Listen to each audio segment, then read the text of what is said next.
Alright, so this is a brief tour on inside the unit for Frinza Court.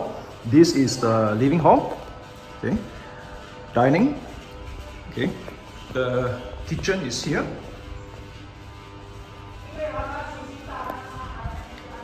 Okay, you might, this unit is partially furnished.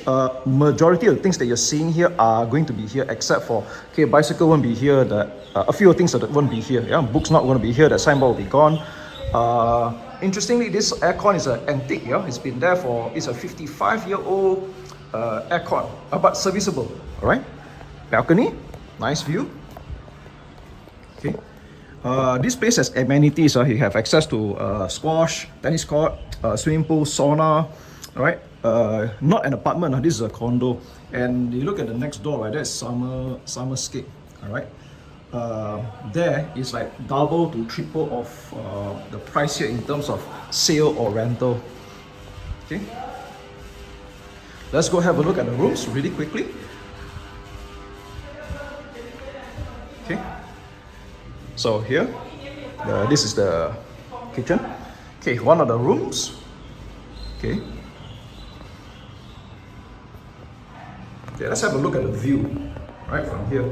It's actually quite a nice view. Okay. All right. The common toilet. The water heater will be here. Okay, another room, second room. Each of the rooms come with aircon, so partially furnished already. Okay, this is the master bedroom. The king size bed frame is here. Okay, wardrobe, aircon. Okay, mini balcony and bathroom for this. All right. Worth mentioning, the paints on the wall is freshly painted. Quite a lot of it is like quite newly painted. If there are any defects, the owner is willing to have them fixed, so not really an issue. So quite negotiable, I would say.